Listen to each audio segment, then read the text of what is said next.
Hello, and welcome back to Strict Scrutiny, your podcast about the Supreme Court and the legal culture that surrounds it. We're your hosts. I'm Leah Litman. I'm Melissa Murray. And I'm Kate Shaw. 'Tis the damn season, and SCOTUS decided to drop a real anti-democratic lump of coal in everyone's stocking a couple of weeks early this year. So we have responded in kind with this emergency/bonus episode that focuses on how the court's Republican appointees have given Donald Trump's GOP yet another lawless electoral boost just in time for this holiday season. Yes, we are talking about the shadow docket order from last Thursday night, allowing Texas to use its new gerrymandered Republican-skewed map in next year's midterm election. Although a three-judge court, technically two judges and an anti-Soros troll, found that the Texas map was an unlawful racial gerrymander, the Republican justices said, "What's a little racial gerrymandering among friends?" and decided that Texas could use their Trump-approved maps. As Leah said on Blue Sky, this court is a joke. So let's get a quick refresher on what this case is all about. Listeners, you'll remember the president realizing that America just might not be that into him, or fascist authoritarianism, or a flagging economy, or soaring health insurance premiums, decided that he was going to engage in some light arm twisting and asking red state legislatures to do him a solid and find him a few extra seats in the House of Representatives. All of this, of course, to prevent the American people from going to the polls in the 2026 midterms and voting out this Republican-controlled Congress and maybe voting in some measure of congressional accountability. So initially, Trump's request for just a little mid-cycle redistricting among friends didn't go anywhere. Typically, redistricting is done only after the decennial census, and states had already wrapped up their post-2020 census redistricting. This was the first redistricting cycle to occur in the wake of the Supreme Court's disastrous decisions in both Rucho versus Common Cause and Shelby County versus Holder, both of which happened between the 2010 and the 2020 census. Rucho held that federal courts could do nothing to remedy partisan gerrymandering, and Shelby County nuked the Voting Rights Act's pre-clearance regime, which had required states with especially egregious histories of voter discrimination to obtain the federal government's permission before changing their voting laws or policies. And this seems like a great place to remind everyone that both of those decisions were authored by noted institutionalist John G. Roberts. Carry on. Newly freed from the inconvenience of having to act like multiracial democracies and persuade their constituents to support them, states went quite hog wild during the 2020 redistricting. They engaged in extreme partisan gerrymanders that produced maps that both entrenched the map drawer's political party and often substantially diluted the voting power of racial minorities, locking them out of power. And apparently that wasn't anti-democratic enough for Donald J. Trump, who asked for new maps that gave the Republicans even more seats. So states didn't initially jump at this request to redistrict mid-cycle, but all of that changed, specifically in Texas, after the Trump DOJ got involved. So Harmeet Dillon, who is Donald Trump's assistant attorney general for civil wrongs, sent a letter to Texas telling the state that it had to redistrict because the 2020 redistricting maps that Texas drew were illegal racial gerrymanders. And the letter specifically pointed to Texas's minority coalition districts. These are districts where several different groups of racial minorities form a political majority and therefore have an opportunity to elect the candidates of their choice. And the DOJ said, wait, racial minorities having electoral power? That sounds patently illegal. And to make the point that, in fact, the minority coalitions are unlawful racial gerrymanders, the DOJ distorted a Fifth Circuit decision that, although pretty bad, didn't actually say that minority coalition districts are, in fact, unlawful. All the Fifth Circuit said was that the Voting Rights Act does not require states to draw minority coalition districts. They never say that the districts are actually illegal. The DOJ made that part up. So after DOJ told Texas that it could engage in even more egregious partisan gerrymandering by sticking it to minority voters, Texas said, hook 'em, and got right on it. So the legislature produced a new set of maps that erased districts where minority voters had political power, giving the Republican Party more seats. And a three-judge court said, hey guys, did you read the Constitution? Specifically the part of it that says the right of citizens to vote shall not be denied or abridged on account of race or color. We call that the 15th Amendment. No? What's that you say? The Reconstruction parts don't count? I'm laughing both because of that and because the way you just said Constitution sounded so much like Melissa channeling, is it South Park, the institution? It sounds like Constitution and institution have just totally collapsed. Noted constitutional part, the 14th and 15th Amendments, or maybe not so much. Anyway, back to this three-judge court. So the court issued a 2-1 decision that was written by a trial judge nominated by real liberal squish, first term Donald J. Trump. Thank you for your attention to this matter. So this 2-1 decision, again, by Trump appointee, concluded that Texas's new maps were illegal racial gerrymanders because the legislature relied on racial reasons for drawing the new maps, and that was specifically to eliminate minority coalition districts. And as we alluded to at the beginning of this conversation, that really triggered the third judge on the 3-judge panel, Judge Jerry Smith, who weighed in with what might be accurately characterized as borderline QAnon screed about how the real winners of the court's 2-1 decision were George Soros and Gavin Newsom. The dissent mentioned Soros and his family members no fewer than 17 times, referred to one expert witness as having a Soros piggy bank, and in multiple other ways not so subtly implied that Reconstruction and or civil rights were somehow George Soros's fault.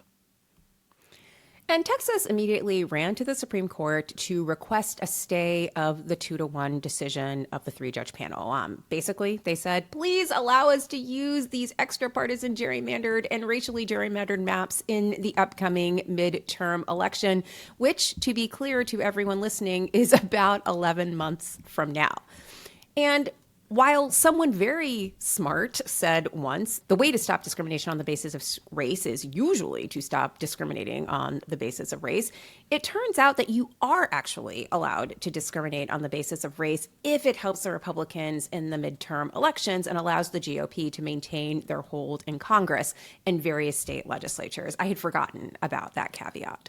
Or is the caveat that the way to stop discrimination based on race in redistricting is to stop district courts from stopping discrimination based on race in redistricting? Whatever the exact formulation, it is most definitely Brett Kavanaugh's contribution to critical race theory. He shoots, he scores. Melody, can you put some applause here, like cheering from the crowd? That would be funny. Okay. Anyway, weirdly, the 6 Republican justices on the Supreme Court stayed the lower court order invalidating Texas's new maps because, of course, they did. And the effect is to allow Texas to use its racially gerrymandered maps in the upcoming midterms.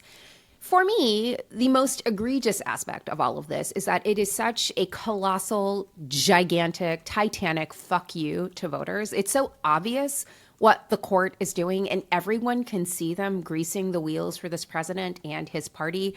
And the court genuinely doesn't care that we all see it. We all get what's going on. There is not even the patina of neutrality here, nothing. You thought the Eastern District of Virginia, headed by one Lindsay Halligan, was Clown Town? Guess again, folks. There's a new entrant. Yeah, and that's 1 First Street. And it's somehow very appropriate that this order came on the just the tip docket and with just a little bit of foreplay reasoning to boot. Because if any order says the country isn't getting fucked while fucking the country, it is an order that fucks with election maps. And yes, I said that all with a straight face. The court gave Texas permission to put these maps into effect, these maps that were purposely drawn to erase majority-minority districts and disadvantage minority voters for partisan reasons. And the court did all of this in the very same week that the president of the United States reached a new low in racism. And I have to say, I honestly did not think that he could surprise me on the racism front, but here we are with a new high, as it were, on the racism to words ratio. I am, of course, listeners, referring to the president's rant against Somali Americans and Somalians and Representative Ilhan Omar, but I'm going to let you listen for yourself. Roll the tape.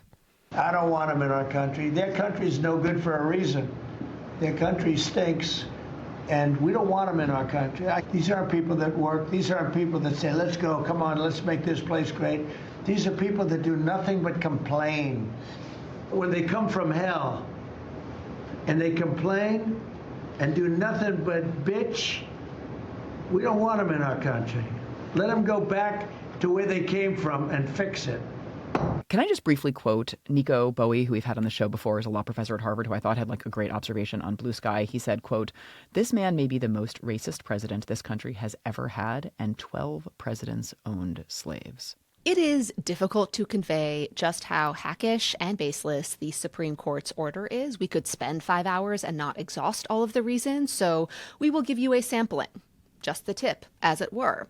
There is the court's continued disdain for the lower federal courts and their fact-finding. It doesn't matter whether you are a Trump appointee, as the author of the 3-judge district court opinion was, you still must bend the facts to fit the Supreme Court's preferred reality. And the district court here issued a 160-page ruling analyzing facts that had been developed in evidentiary hearings, and the Supreme Court basically just said, nuh-uh. Yeah. Then there is the court's rationale, such as it is, and they gave 2 or 3 reasons, depending on how you count, all of them cursory. None of them made any sense, but let's tick through them.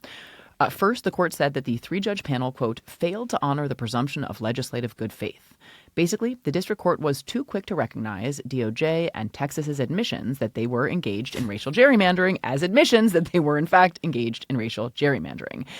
It is not clear, to my mind at least, what the presumption of good faith has to do with a case where they admit it, like they say they're using race. The most you can say here is that Texas was also trying to defeat democracy by engaging in partisan gerrymandering, even as they also used race or just used race to accomplish that objective. It's really rich to talk about the presumption of good faith in a case about mid-cycle redistricting, but be that as it may. The second thing the order went into was that the 3-judge panel, quote, failed to draw dispositive or near dispositive adverse inference against the plaintiffs, even though, quote, they did not produce a viable alternative map that met the state's avowedly partisan goals. So in plain English, what this means is that the plaintiffs here didn't come up with a set of maps that would have given the Republicans the same extra partisan advantage, but without engaging in the use of race.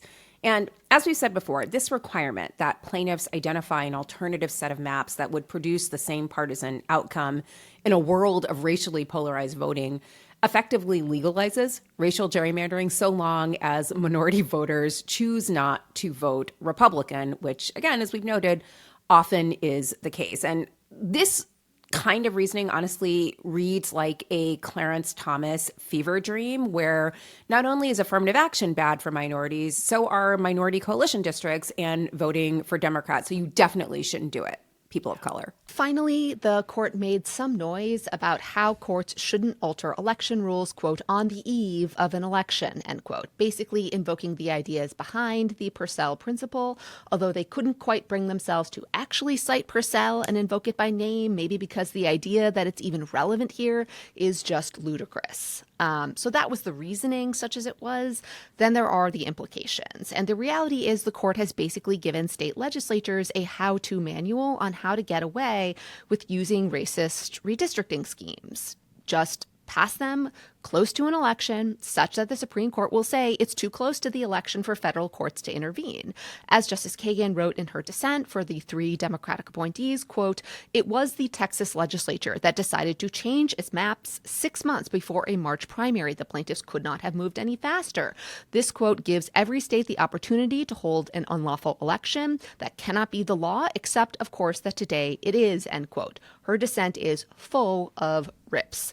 And the fact that the court is letting Texas do this and to use race to do this makes it all the more essential for blue states and Democratic-led states to engage in counter gerrymandering in order to counter this at the national level.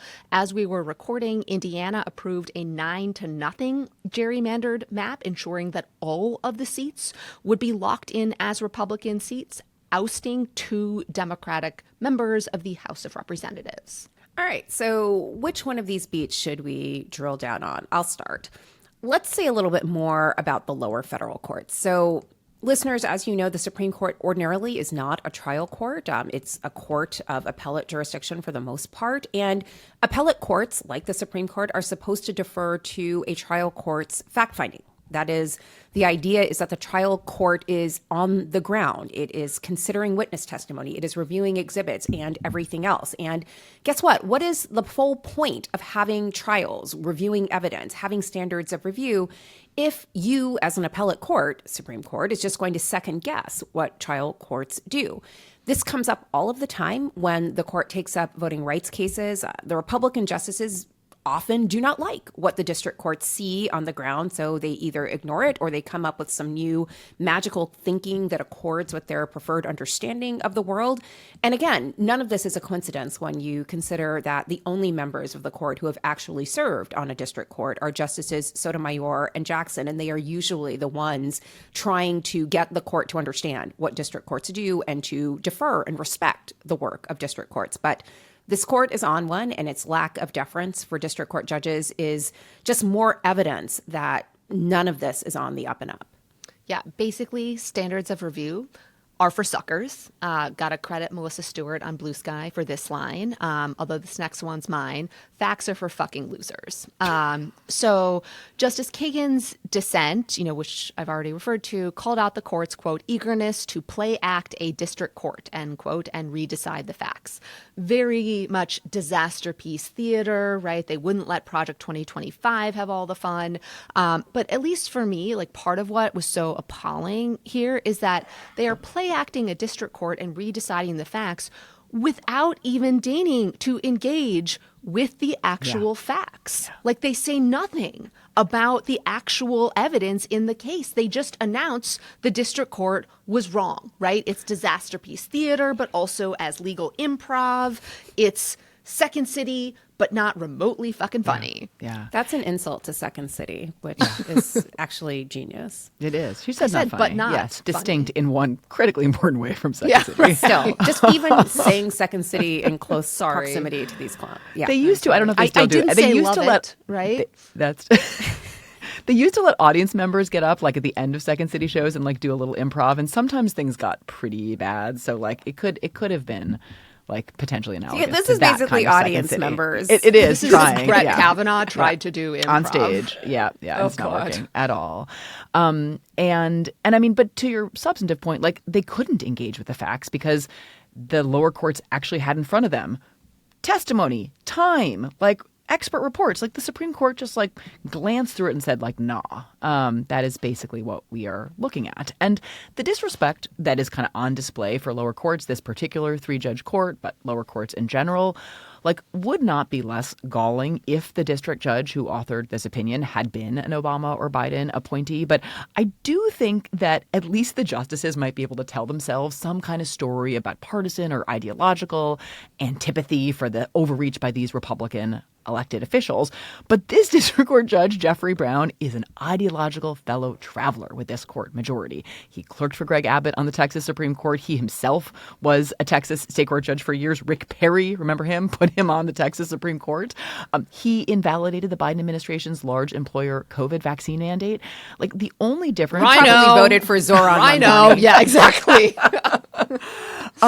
But he didn't go to Yale and he didn't play pickup basketball with the right faculty members and suck up to the right people who could get him the federal clerkships who would put him on the path to power. So I guess that does distinguish him from other people on the Supreme Court. And then maybe also he does still believe in law, or at least he seems to. And that is a critical distinction between him and the Supreme Court majority at this point.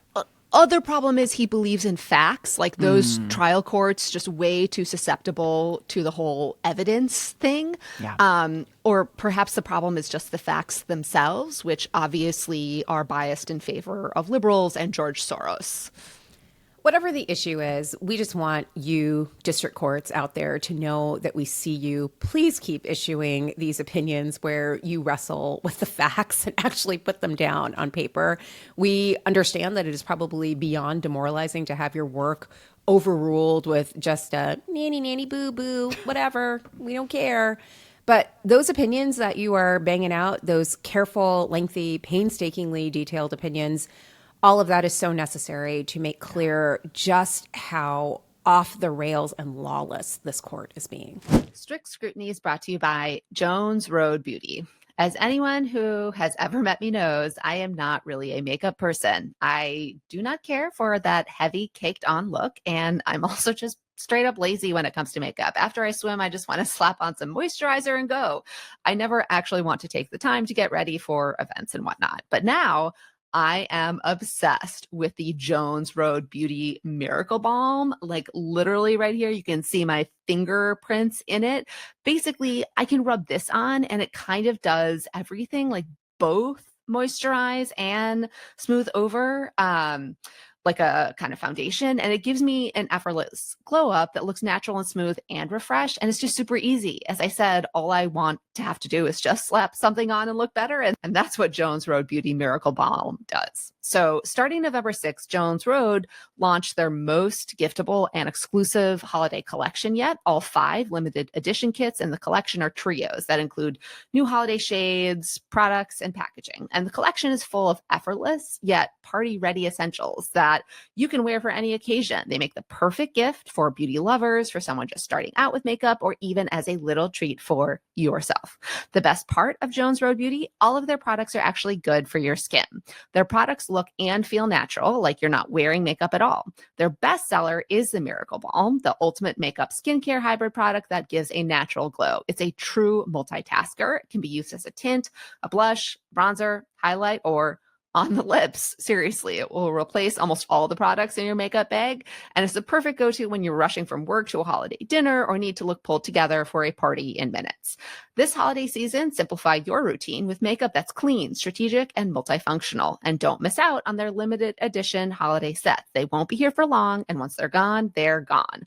Also, as a treat for our listeners, you'll get a free cool gloss on your first purchase when you use code STRICT at checkout. Just head to jonesroadbeauty.com and use code STRICT at checkout. After you purchase, they will ask you where you heard about them. Please support our show and tell them our show sent you. Strict Scrutiny is brought to you by Planned Parenthood. The courts matter. The law matters, but so do the people behind the cases, the patients, families, and communities Planned Parenthood serves every day. This year, attacks on reproductive freedom have been relentless. President Trump and Congress have defunded Planned Parenthood, a move that harms the health and lives of 1.1 million patients across the country. Planned Parenthood is in court to keep this disastrous law from taking away care from millions of people, but they urgently need your help. You can rush your gift by visiting plannedparenthood.org/defend. No matter the size, your donation makes a real difference, helping Planned Parenthood meet this moment and protect access to care when it matters most. Don't wait. Donate today at plannedparenthood.org/defend. www.plannedparenthood.org/defend. Strict Scrutiny is supported by the Southern Environmental Law Center. Right now, the Trump administration is trying to dismantle our bedrock environmental protections. But here's the truth. No one voted for dirty air and water. The election was not a mandate to contaminate our water with forever chemicals, pollute our air with hazardous emissions, or trade away our public lands to the highest bidders. That's why the Southern Environmental Law Center is fighting back to protect our bedrock environmental laws and safeguards in the courtroom and the halls of government. With 4 decades of experience and more than 130 legal and policy experts, SELC is standing alongside their partners and the people across the South to protect the healthy environment we all depend on. Because clean air, clean water, and a healthy climate aren't political. They're fundamental. SELC is working in hand with communities to stop harmful policies, fight for clean air and water, defend climate progress, push for environmental justice, and protect wild places and wildlife for future generations. Learn how you can join this work by visiting selc.org. Strict Scrutiny is brought to you by Earth Justice. Coming right off Thanksgiving weekend, we should all be figuring out ways to continue to express our thanks for things like planet Earth. And one perfect way to show your appreciation for planet Earth is by supporting Earth Justice. Earth Justice is suing the Trump administration to fight their attacks on the environment. They have 200 of the best environmental attorneys in the country. Some of my favorite lawyers are at Earth Justice. You've probably heard them on the show before. Earth Justice has incredible environmental litigators, and they're defending our climate, our public lands, and the rule of law. In every case, they represent their clients free of charge, so they rely on your donations to fund their lawsuits. And Earth Justice needs your support to scale up and meet the threat of the Trump administration. We invite listeners of Strict Scrutiny to help Earth Justice take on the fights ahead. All gifts are tax deductible, and donations made through December 31st will be matched up to $25,000. So do something good before a new year begins. Donate to Earth Justice to support their lawsuits and protect our planet. Every gift through December 31st will be matched to double your impact. earthjustice.org/strict. All right, we should say a little bit more about how lawless the alternative map requirement is. Let's make that a second theme, above and beyond how the requirement effectively legalizes racial gerrymandering. So let's get into that. When you said nanny, nanny, boo, boo, Melissa, I was thinking like SCOTUS DGAF and imagining the backs of their robes, like that Melania coat. I don't care, do you? Right, exactly. I really don't care, do you? I think she said. Yeah. Right, yes, that one. Okay, so I hate Christmas. The alternative map requirement, back to what they deigned to say, that requirement just doesn't apply to cases like this, which have direct evidence of racial discrimination. The district court explained this by relying on the Supreme Court's own opinions. So I am going to quote directly from an opinion written by noted liberal squish, Soros aficionado, and friend of the pod, Sam Alito. Quote, a plaintiff must prove that the state subordinated race-neutral districting criteria to racial considerations. This showing can be made through direct and circumstantial evidence. Direct evidence often comes in the form of a relevant state actor's express acknowledgement that race played a role. Proving racial predominance with circumstantial evidence alone is much more difficult. A circumstantial evidence-only case is especially difficult when the state raises a partisan gerrymandering defense. To prevail, a plaintiff must disentangle race from politics by proving that the former drove a district's lines. An alternative map can go a long way toward helping plaintiffs disentangle race and politics, end quote. In other words, the alternative map, that's for a circumstantial evidence case. You only need it when you don't have direct evidence. Like, it was enraging. Foiled again by those pesky kids on the district court. Anyway. No, by his own words. In a previous opinion. No, my point is that, like, foiled again by those pesky kids on the district court who used Harmeet Dillon's words against her. Anyway, Justice Kagan also takes up this point in her dissent. So she writes, quote, perhaps the majority has a theory about why, despite all the direct evidence, a near dispositive inference was still appropriate. If so, that is made up for the occasion. The word near dispositive does not appear in Alexander versus South Carolina State Conference of the NAACP. That was a 2024 decision. It was the decision from which Leah was just quoting. It was written by one Samuel Alito. And as Justice Kagan made clear, like, everybody agrees that Alexander is the critical decision addressing alternative maps. And she continues on this read, quote, nor does that term, that is near dispositive, appear in any of this court's decisions respecting adverse inferences. Actually, the word appears only 3 times in the whole U.S. reports. C.E.G. Rogers versus Tennessee, Scalia dissenting, referring to, quote, the near dispositive strength Blackstone accorded stare decisis. Mic drop, Elena Kagan out. So good, that line. Yeah, it really was. Yeah. Just a quick aside, there is something I think inadvertently profound in the suggestion that Alito makes that the reason the plaintiffs didn't produce an alternative map that satisfied partisan goals but that didn't unconstitutionally discriminate on the basis of race is because he's like, it can't be done. Now, Kagan does say in her dissent, well, maybe there just wasn't time. But also, like, Alito might be right. Like, who knows? Maybe it can't be done. But maybe that's because race and partisan affiliation are often so tightly correlated, you can't really separate them at this moment in our collective lives. So maybe that means, court, when you celebrate partisan gerrymandering, you are actually celebrating the very kind of racial gerrymandering that you insist you can separate out for purposes of condemning its consideration. Like, none of it, like, make it make sense, any of it. Yeah, I think that's not a feature. That's a feature, not a bug. Not a bug. Right? Exactly. Like, that's the whole point behind Rucho. Like, we'll get it. We can't do anything about partisan gerrymandering. And oh, by the way, partisan gerrymandering is often racial gerrymandering. The end. Yeah. Right. But then if you do take race into account for purposes of not diminishing the bad. power of racial minorities, that somehow we've decided we can carve that out from race in order to condemn. We've decided we can carve that out from politics in order to condemn it. Sure, guys. And so this opinion is also galling for, it really takes the fetishization of partisan gerrymandering to the next level. Like, Justice Kagan's dissent makes an aside about the, quote, innocent days when partisan gerrymandering seemed undemocratic or unsavory. She also says, quote, Texas, of course, does not contend that the pursuit of partisan advancement is itself a compelling interest. It is not. But I don't know. She has that parenthetical, it is not, in trying to remind these guys that that's the case. But they're just is this real worry, to my mind at least, that this slippage of partisan gerrymandering that Leah was just quoting from to not just something something courts couldn't address, to something permissible, to something affirmatively great, that like maybe to, they to are like on a their way. constitutional right of Republicans entitlement, to hold power even when the electorate doesn't want them to. Yeah. I think we're on the path to, if not already there. That's the one time when strict scrutiny would not be fatal, in fact. When the compelling interest is keeping Republicans in power. Yep. All right. We should also emphasize, listeners, that all of this is happening in the shadow of the court's pending consideration of Louisiana versus Calais. That is the RA case that the court held over from last term, the one where it seems highly likely that the court will declare Louisiana's map, which was drawn to comply with the Voting Rights Act, an illegal racial gerrymander, after having just said that Texas's map, which was drawn to erase majority-minority districts for partisan advantage, is not an illegal racial gerrymander. So let the doublespeak wash over you. Yeah, no, seriously, like play that one back because that is just so galling. And this new season of Hacks sucks. I hate that they swapped Gene Smart for Sam Alito. Although I think Sam Alito would look amazing with a bouffant and a caftan. What is a judicial robe if not a drab caftan, really? He's ready. He's ready for his close-up, Mr. DeMille. Right.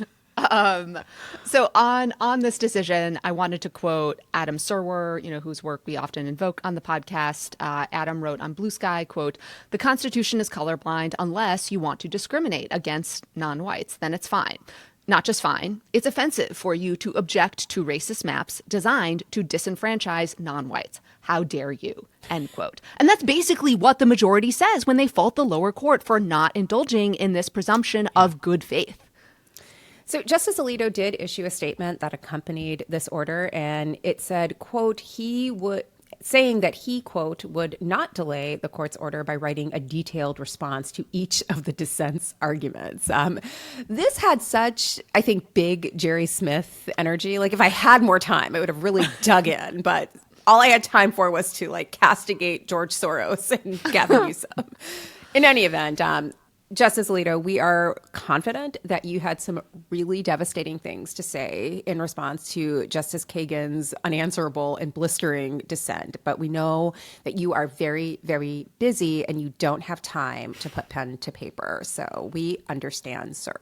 All right, a couple final thoughts. I definitely had the extremely bleak and nihilistic thought that, this was so craven and lawless. I don't know. Is there a way they try to double down and invalidate the California map while leaving the Texas one? You stop. You stop right now. Seriously. You stop. We've talked about Put your witch cauldron down. manifesting powers before. Just end it right there. You're a witch. Stop it. Yeah. I mean, I will say something else is the other shoe to drop. When they kill the Voting Rights Act, that they are going to be clearing the way for a bunch of Republican-led states to then add new redistricting. And then they will again say courts can't do anything about that because it's too close to the election. Once again, laying a blueprint for just an anti-democratic takeover. And just back to the Louisiana versus Calais, Texas point that Melissa made, I just want to say a few weeks ago when the Texas District Court decision came down, I was speaking with a friend who is a civil rights litigator and voting rights hero, and that person said if the court upheld Texas's map while invalidating Louisiana's, they would literally have to resign. And I'm not going to call that one in and remind this person of what they said, but I say it just to underscore how deeply rotten this decision is. Wait. I'm Who not had to sure. resign? The court had to resign, or No, your friend? this individual would just have to resign I agree from with the that. legal profession. They were what would I even be doing? Yeah. I thought you were saying they would have to resign because it was so. I mean, they do, craven, but that's several yes. times over.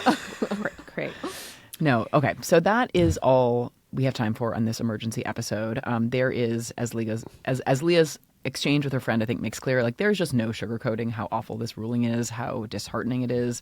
If you believe that at least when it comes to litigation, we should be operating and reasoning with something that is recognizable as law, this order does not remotely reflect that.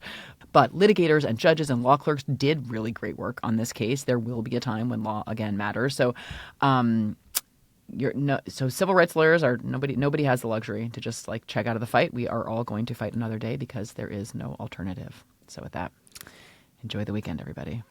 And with that, we will be back in your ear holes bright and early on Monday morning with some new grim news for you. Don't worry,